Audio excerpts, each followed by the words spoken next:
Hello guys, কেমন আছেন সবাই? আশা করি সবাই ভালো আছেন। So finally I am back with another brand new video. তো গাইস, মিরাজ খান এবং আফরিনা নতুন জুটি নাটক আসতেছে।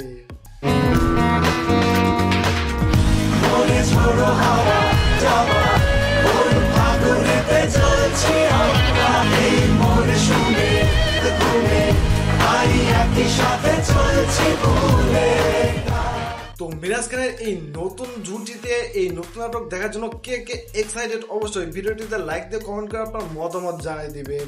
যদিও এই নতুন নায়িকার সাথে নতুন জুটি নাটকটির নাম কি হবে সেটা এখন পর্যন্ত জানা যায়নি, কারণ বর্তমান সেই নাটকের শুটিং চলতেছে।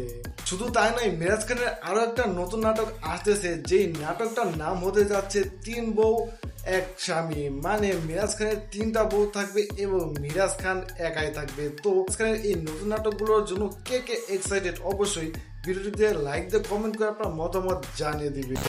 এবং এদিকে শায়লা সাথী আর নাটক করবে না। নূরে মোহব্বত দোনো জুড়ে তুঝসে পিয়া। তো শায়লা সাথী কেন বা কি কারণে নাটক করবে না সেটা নিয়ে একটা স্টোরি দিয়েছে। তো সেখানে কি লিখেছে চলুন সেইটা দেখা যাক। তোমরা যারা আমায় ভালোবাসো, আমার কাজের জন্য অপেক্ষা করে থাকো, আমি তোমাদের অত্যন্ত দুঃখের সাথে জানাচ্ছি আপাতত আমি কাজ বন্ধ রেখেছি। কিছু মানুষ রূপের অমানুষ আমার ক্যারিয়ারের ক্ষতি বরাবরই করেছে, তাই এবার নিজেকে থামিয়ে দিয়েছি তাদের উড়ান কতটুকু দেখার জন্য। তবে ইনশাল্লাহ সাথী হারবে না, কিন্তু আগের মতো রেগুলার কাজে আর আমাকে পাবে না।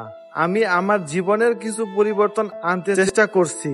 আমি আমার লক্ষ্য অনুযায়ী পৌঁছাতে পারলে খুব দ্রুত তোমাদের নতুন কিছু অর্জনের খবর দিতে পারবো ইনশাল্লাহ।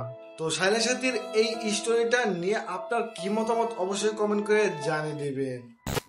তো গাইস, আজকের ভিডিও এই পর্যন্ত। যদি ভিডিওটি ভালো লেগে থাকে অবশ্যই লাইক দিবেন, কমেন্ট করে আপনার মতামত জানাবেন, শেয়ার করবেন এবং এই চ্যানেলে নতুন হয়ে থাকলে অবশ্যই সাবস্ক্রাইব করে পাশে থাকা বেল বাটনটি বাজিয়ে দিবেন। ধন্যবাদ।